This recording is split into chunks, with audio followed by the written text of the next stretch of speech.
저나 여러분이나 너무 참 풍족한 세상을 살다 보니까 많이 오염되었어요. 그래서 빚진 의식보다도 권리의식에 은근히 더 오염된 것 같습니다. 70년 전만 해도 우리는 식민지에서 겨우 벗어난 가난한 나라였죠. 설상가상으로 6.25 전쟁이라는 끔찍한 동족 상정을 겪으면서 세계에서 가장 가난한 나라였지 않습니까? 고아의 왕국이었지 않습니까? 그런 나라가 불과 반세기도 되기 전에 이렇게 OECD에 가입을 한 세계 선진국 대열에 들어간 나라가 되었다는 것, 이것이 어떻게 우연한 일입니까? 하나님이 은혜 주시지 아니하면 어떻게 이런 일이 일어날 수 있습니까? 그럼에도 불구하고 우리는 먹고 마시는 모든 것, 집안에 있는 모든 것들 하나하나를 놓고 하나님 앞에 감사하는 마음보다도 당연한 것처럼 받아들이는 냉랭한 마음이 우리에게 남아있다는 것을 우리가 고백하지 아니하면 안 됩니다. 지금도 전 세계를 보면 60억 인구 가운데서 10분의 1에 해당하는 6억 인구는 하루 생활비 1달러라고 합니다. 1달러 가지고 하루 사는 거예요. 그게 인간의 삶이겠어요? 짐승의 삶이죠.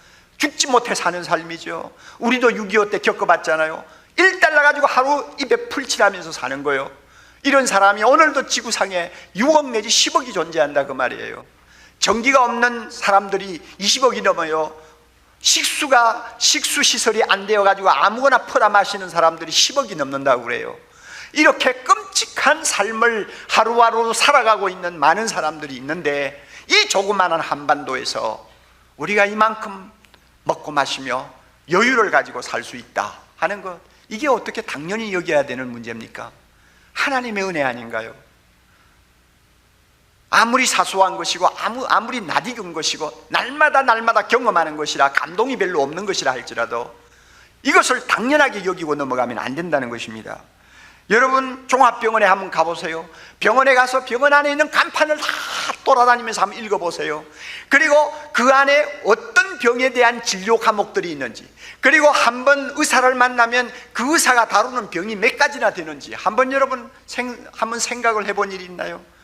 5만 가지 병이 다 있잖아요. 그럼에도 불구하고 나는 그 병에 하나도 걸리지 아니하고 이렇게 당당하게 걸어다니고 건강을 유지할 수 있다는 거, 이게 어떻게 당연시 여겨야 될 문제입니까?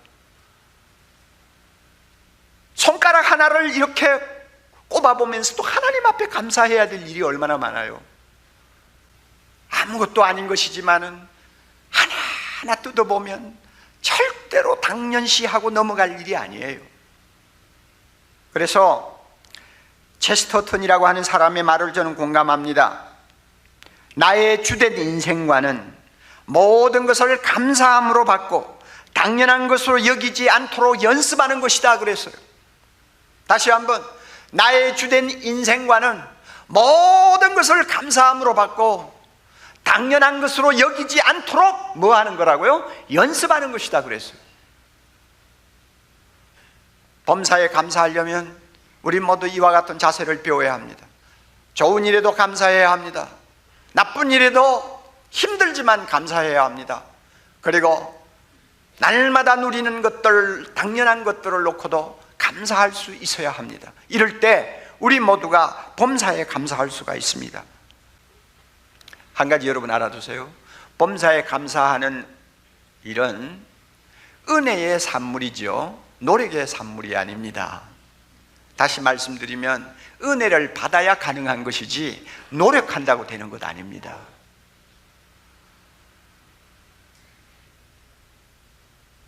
내가 처한 상황을 뛰어넘어 감사할 수 있는 은혜가 있어야 됩니다.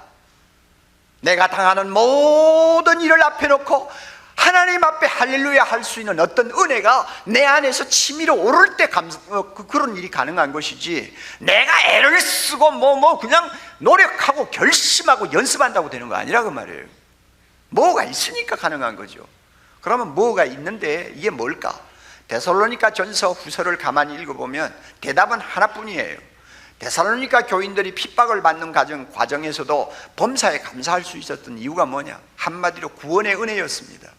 구원의 은혜가 있었어요. 따라하세요. 구원의 은혜. 다시 한번 구원의 은혜. 구원의 은혜가 있었어요. 구원의 은혜가.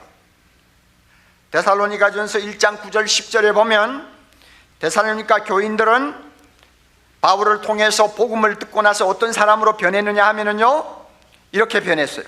데살로니가전서 1장 9절 10절입니다. 9절 중간부터 읽어보세요.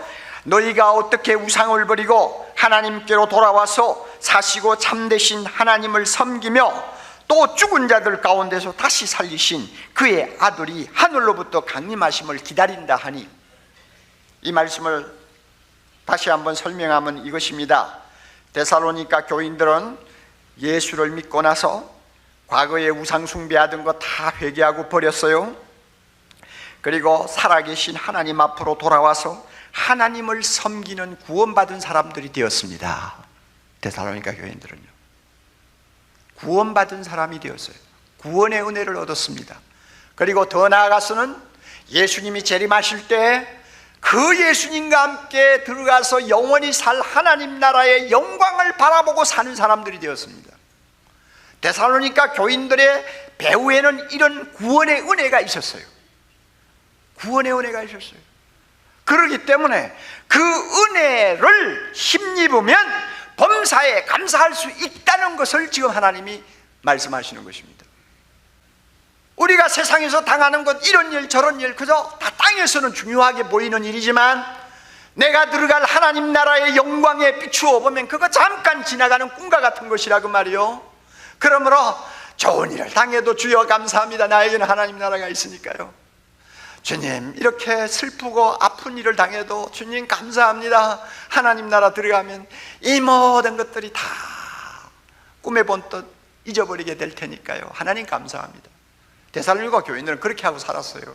그런 은혜가 있었기 때문에 범사에 감사할 수 있었어요. 구원의 은혜입니다. 구원의 은혜. 우리 모두에게 이 은혜가 있는지 한번 살펴보세요. 이 은혜만 넘치면 우리는 범사에 감사할 수 있습니다. 여러분, 지난 3월 달에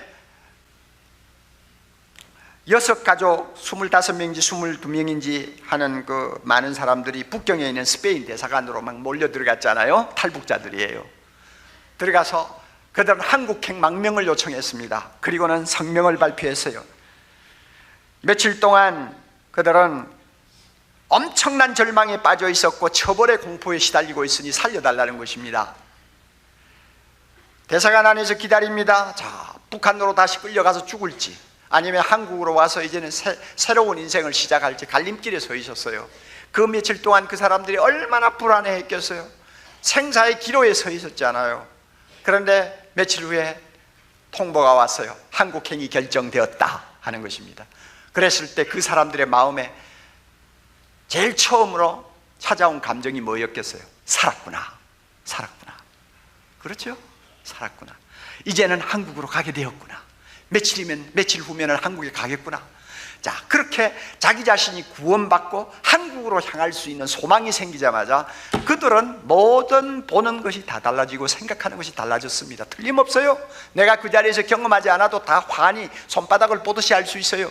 자, 그렇게 자기들이 살았다, 이제는 한국으로 간다 하는 것을 그들이 확인했을 때 그 순간부터 그동안 마룻바닥에 쭈그리고 추위에 떨면서 자던 것도 감사하게 되고, 맞아요 안 맞아요? 맞아요. 대사관 직원들이 멸시하고 천대하고 사람 대우 안 해주던 그 모든 과거지사도 다 감사할 수 있게 되고, 비행기가 좀 늦어가지고 며칠 더 기다리게 된다고 하는 통보를 받고도 그들은 오히려 감사하고, 보는 것마다 다 감사할 수밖에 없었을 거예요. 왜냐하면 이제는 살았으니까, 이제는 한국으로 가게 되니까 모든 것이 감사할 수밖에 없는 거예요. 좋은 일도 감사하고 나쁜 일도 감사하고. 구원의 은혜라는 게 바로 이런 겁니다. 우리가 세상에 살고 있으면서 예수님 때문에 우리는 살았잖아요. 할렐루야. 예수님 때문에 우리는 한국이 아니라 하나님 나라를 향해서 가고 있잖아요. 이런 은혜를 우리가 받고 사니까 세상에서 좋은 일도 감사할 수 있고 나쁜 일도 감사할 수 있고 하찮은 일도 감사할 수 있고 다 감사할 수 있다는 것입니다. 이런 구원의 은혜가 우리 뒤에서 샘이 솟을 때 범사에 감사할 수 있었어요. 데살로니가 교인들이 이런 구원의 은혜 때문에 그들은 범사에 감사하면서 승리할 수 있었습니다. 우리도 마찬가지입니다. 구원의 은혜가 있으면 승리할 수 있습니다. 감사할 수 있습니다. 그러므로 여러분, 우리 모두는 이렇게 기도해야 합니다. 하나님, 나에게 범사에 감사할 수 있게 해 주옵소서. 그 기도는 제일 나중에 하자고요. 그것보다 더, 하나님, 나에게 구원의 은혜를 충만하게 주시옵소서. 구원받은 은혜에 취해서 살게 해 주시옵소서. 내가 예수님 때문에 얼마나 큰 구원을 얻었는가를 알게 해주시고, 예수님 때문에 내가 지금 들어가게 될 하나님 나라의 영광이 얼마나 대단한가를 날마다 바라보면서 흥분하고 살게 해주시옵소서. 이런 구원의 은혜가 나에게 있으면 내가 세상에서 겪는 어려운 일도 감사할 수 있습니다. 우리가 이렇게 기도하면 하나님이 우리 기도 들어주실 줄 믿습니다. 다른 일로 감사할 수 없어요. 다른 일로 범사에 감사할 수 없어요. 오직 구원의 은혜, 이 구원의 은혜에 우리가 흠뻑 젖어 있을 때 우리 모두가 감사할 수 있습니다. 이와 같은 은혜 하나님께서 이 시간 우리 모두에게 넘치도록 부어주시기를 바랍니다. 사람들은 생각하기를 좋은 일을 해야, 선을 많이 해야 천당에 간다고 말합니다. 이건 일본적으로 세상 종교들이 다 강조하는 것입니다. 좋은 일을 많이 해야 나중에 좋은 데 간다. 그러나 우리 예수 믿는 사람은 그것이 아닙니다. 우리 예수 믿는 사람은 자기 행위로 말미암아서 구원받는 것 아닙니다. 어떤 간증 집회에서 간증을 인도하는 사람은 상당히 율법적인 사람입니다. 사람이 착한 일을 행해야 하나님 앞에 설 수 있다는 것을 은근히 주장하는 사람인데, 한 사람이 일어나서 간증을 하면서 나는 예수 그리스도의 십자가의 보혈의 은혜로 내가 죄가 다 용서를 받고 성령으로 인치심을 얻고 거듭나서 매일매일 감격과 감사와 눈물 어린 생활을 하고 천국의 소망이 가득 차다고 간증을 하고 나니까 앉으니까 이분이, 형제여, 당신이 그런 은혜를 받기 위해서 무슨 좋은 일을 행했을 것 아니요? 그 일도 좀 말해 주십시오. 아, 참 내가 잊어버렸네요. 이러나지, 내가 행한 것은 개막나의 집밖에 없습니다. 늘 하나님을 거역하고 선택해 가면서 미운 행실만 다 했는데 내가 한 행위는 하나도 없고 예수의 보혈로 말미암아 구원받았습니다. 맞았습니다. 잠언서 16장 2절에 사람의 행위가 자기 보에는 모두 깨끗하여도 야훼는 심령을 감찰하시다. 이사야 64장 6절에 우리는 다 부정한 자 같아서 우리의 의인은 다 더러운 옷 같다고 말한 것입니다. 로마서 3장 27절에 그런즉 자랑할 때가 어디뇨? 있을 수가 없느니라. 무슨 법으로냐? 행위로냐? 아니라 오직 믿음의 법으로니라. 믿음으로 말미암아 구원받게 되었으니 우리가 감사해야지요. 행위로 자랑을 하기 시작하면 큰일 나지요. 행위가 없는 사람은 어떻게 하나님 계시겠어요? 죄를 짓고 불의하고 추악하고 버림을 당하여 마땅함에도 불구하고 오직 믿음으로 구원을 얻었습니다. 에베소 2장 8절로 9절 우리 다 같이 소리내어 한번 읽으십시다. 너희가 그 은혜를 인하여 믿음으로 말미암아 구원을 얻었나니 이것이 너희에게서 난 것이 아니요 하나님의 선물이라. 행위에서 난 것이 아니니 이는 누구든지 자랑치 못하게 합니다. 구원이 우리에게서 난 것이 아닙니다. 우리가 뭐 잘했다 못했다라서 구원이 온 것인데 하나님의 선물입니다. 선물요. 그냥 공짜로 주는 선물입니다. 우리 행위에서 나온 것이 아니라 하나님이 선물로 주었기 때문에 구원받은 사람 선물로 받고 아무도 자기 자랑할 사람 없습니다. 아무도 자기 자랑할 사람 없습니다. 자기 자랑하는 사람은 하늘나라에 못 들어갑니다. 자랑하는 자는 예수님을 자랑해야 됩니다. 하나님을 자랑해야 됩니다. 구원은 오직 믿음으로 말미암아 값없이 선물로 받았으니 우리가 매일 자다 깨다가도 하나님 구원을 주신 하나님, 선물로 구원을 주신 하나님 감사합니다고 우리가 감사를 해야 될 것입니다. 그리고 그 믿음의 결과는 천국입니다. 요한복음 14장 1절로 3절에 너희는 마음에 근심하지 말라. 하나님을 믿으니 또 나를 믿어라. 내 아버지 집에 거할 곳이 많도다. 그렇지 않으면 너희에게 일렀으리라. 내가 너희를 위하여 처소를 예비하러 가노니 가서 처소를 예비하면 내가 다시 와서 너희 있는 곳에 내게로 영접하여 나 있는 곳에 너희도 있게 하리라고 말씀하는 것입니다. 우리는 예수 그리스도를 믿음으로 말미암아 죽은 소망이 아니라 영원한 산 소망을 얻었지요. 베드로전서 1장 3절로 4절에 예수 그리스도의 죽은 자 가운데서 부활하심으로 말미암아 우리를 거듭나게 하사 산 소망이 있게 하시며 썩지 않고 더럽지 않고 쇠하지 아니한 기업을 있게 하시나니 곧 너희를 위하여 하늘에 간직한 것이라고 말했습니다. 이것이 우리의 내일의 소망입니다.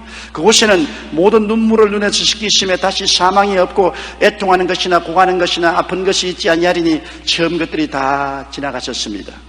어느 목사님이 주일 설교를 마친 후 다음 주일에는 천국에 대한 설교를 하겠다고 광고를 했습니다. 그런데 주중에 목사님은 그 교회에 다니는 한 노인으로부터 이런 편지를 받았습니다. 목사님, 저는 55년 전에 아무 값 없이 천국에 있는 땅을 얻게 되었습니다.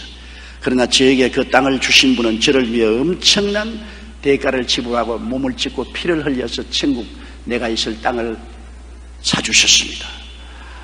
게다가 그분은 훌륭한 건축가라서 그곳에 제 집도 멋지게 지어주셨습니다. 그 집은 개조나 수리가 할 필요가 없습니다. 화재나 홍수 걱정하지 않아도 됩니다. 게다가 그곳에는 도적이 없기 때문에 문을 잠그지 않고 살아도 됩니다.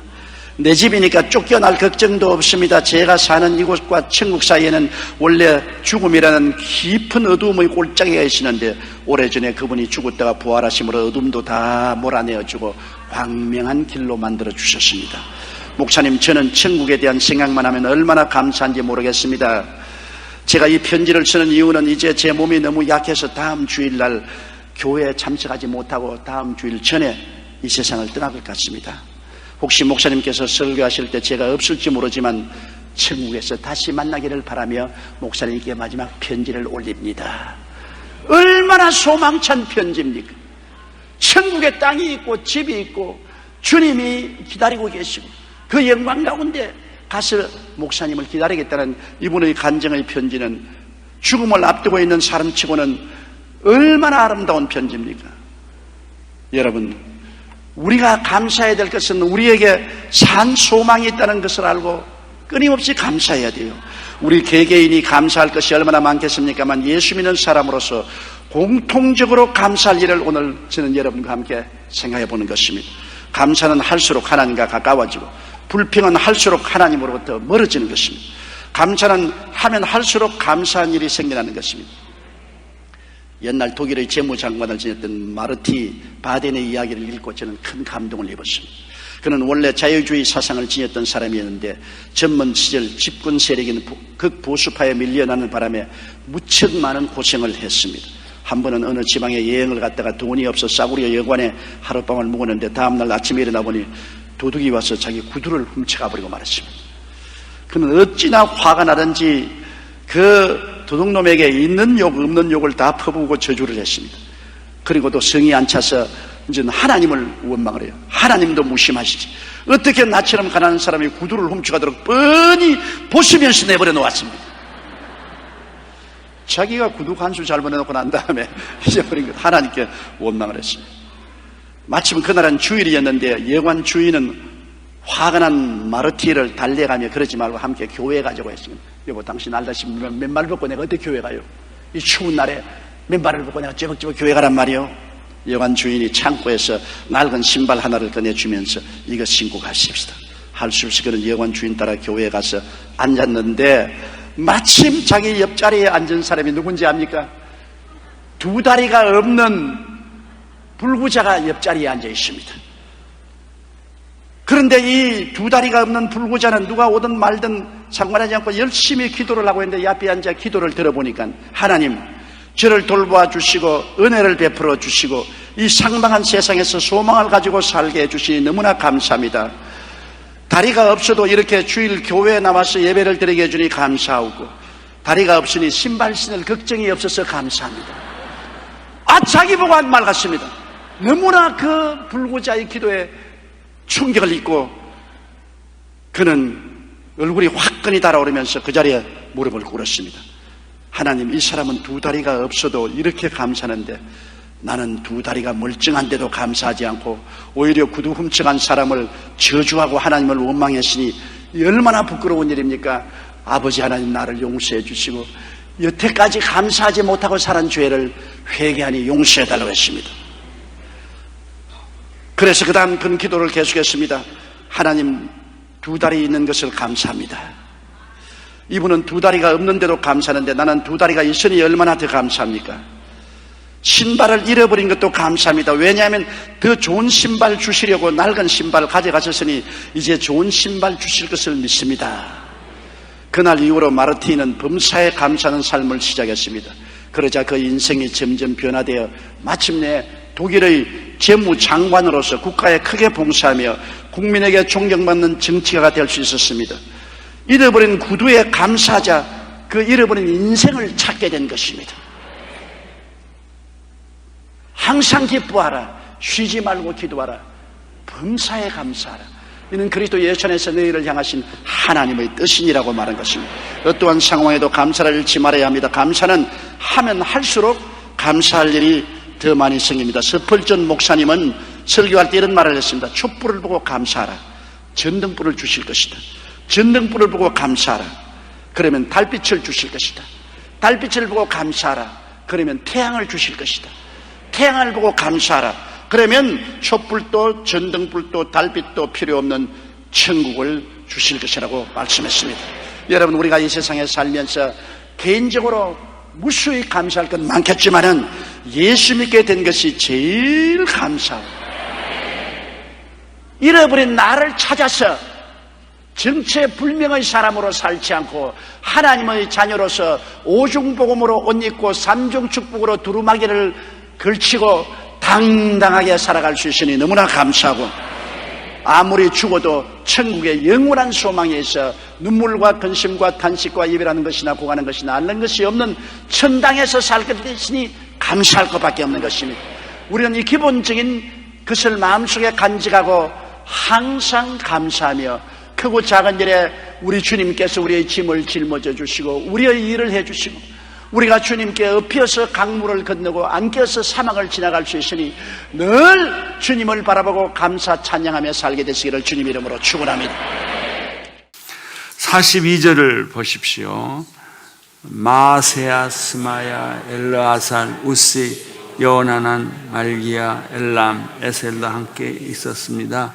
노래하는 사람들은 그들의 선견자 에스라이와 함께 큰 소리로 어던더라이. 여러분, 그 목이 터진다고 그러나 아무튼 노래를 그냥 막 있는 대로 노래를 찬양을 하는 거예요. 너무 좋아서 마음을 다해서 큰 소리로. 그러니까 기도도요, 조용히 골방에서 기도할 때도 있고 한꺼번에 모여서 통성 기도할 때도 있어요. 찬양도 조용히 혼자 부를 때도 있고, 정말 너무 좋으면 같이 찬양을 불러야 할 때도 있죠. 옆에 사람은 찬양을 신나게 부르는데 나는 그냥 묵상하고 혼자 있으면 분위기가 다 깨지는 거예요. 43절 시작. 또한 그들은 그날 희생제를 크게 드리고 즐거워했습니다. 하나님께서 그들에게 큰 기쁨을 주셨기 때문입니다. 아내들과 어린아이들도 즐거워했습니다. 그리하 예루살렘에는 즐거워하는 소리가 멀리까지 들렸다. 즐거워하는 소리, 기쁨의 소리, 외치는 소리가 성 밖까지 들렸단 말이죠. 나는 우리 이 교회가 너무 시끄럽게 소리 질러서 쫓겨나기를 바랍니다.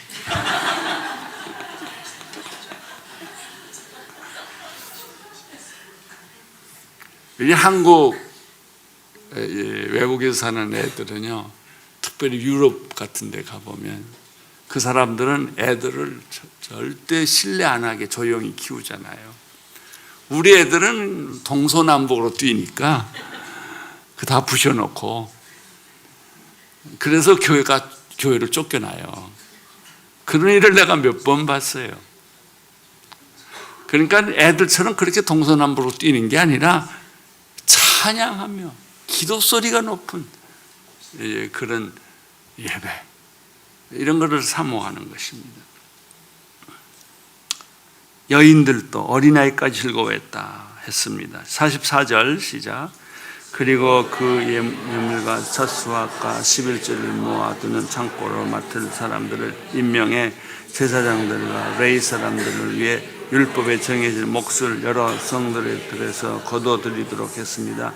항상 준비하고 서 있는 제사장들과 유대 사람을 기뻐했기 때문에 첫 수확물 11조, 기타 드려야 할 것들을 이제 기쁘니까, 너무 좋으니까 자발적으로 누가 시켜서가 아니라 하는 거예요.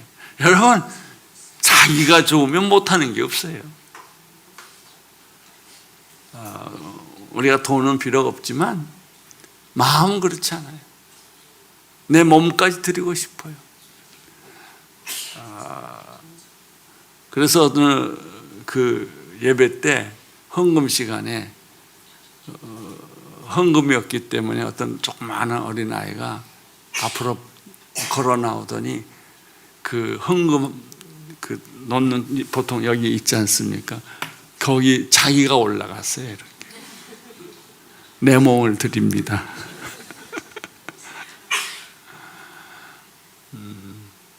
여러분, 기쁘면 주고 싶고, 기쁘면 주고 싶고, 안 기쁘면 빼앗기는 거예요. 시간도 빼앗기는 거고, 다 그런 거죠. 여러분, 교회에 일주일에 우리 교회 같은 경우는 3번, 4번 나오는 게 정상입니다. 괜히 와요. 교회는 괜히 와야 돼. 뭐 이유가 없어요.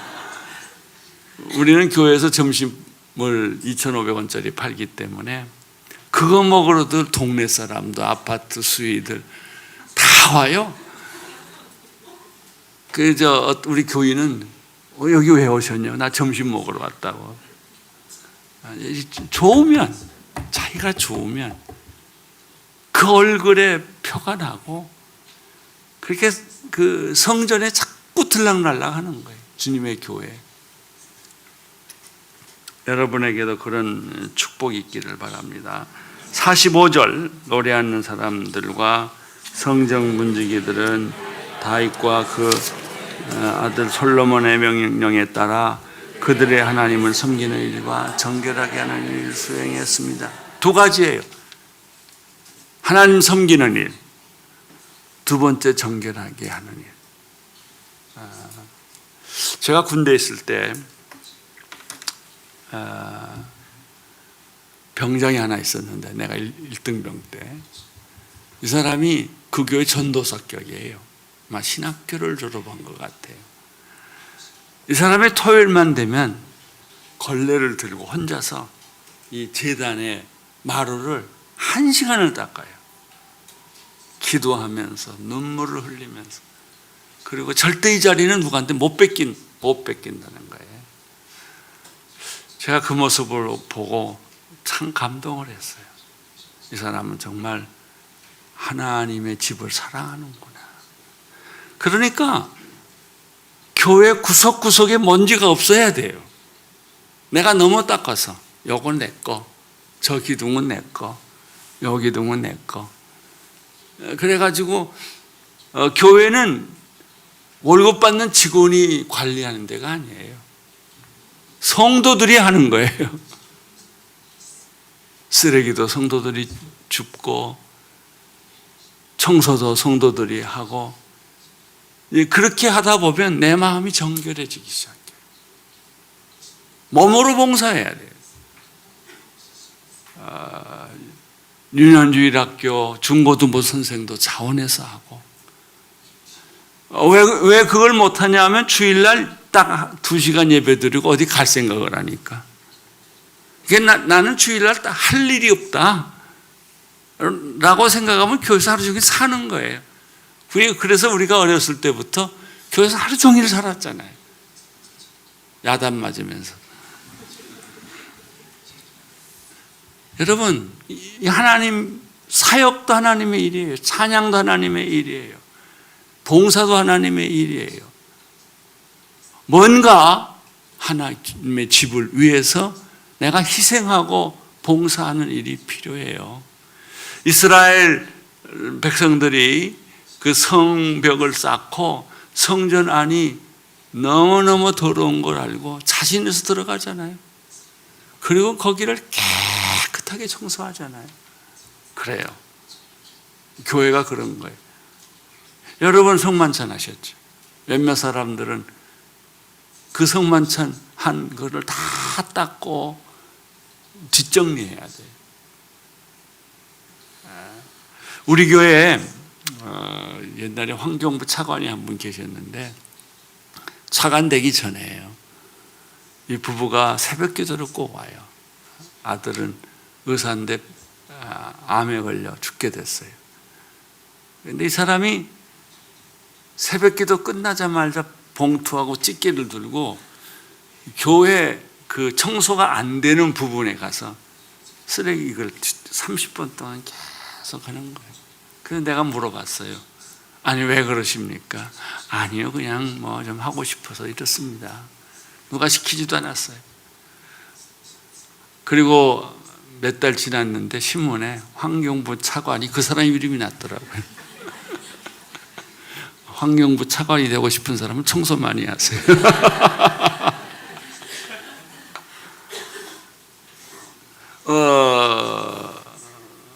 우리 교회에 보면 한 가족이 있는데 예배 새벽 기도 예배 끝나자마자 식당으로 내려가요. 가족이 애들까지 다 가서 음식 만드는 거 도와주고 배식하는 거 도와주고 그런 일을 해요.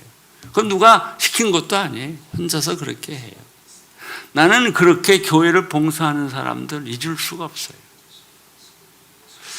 최근에는 우리 교회가 처음에는 잘 지었는데 요즘은 오래 써서 화장실에서 냄새가 난대요. 더러워졌고.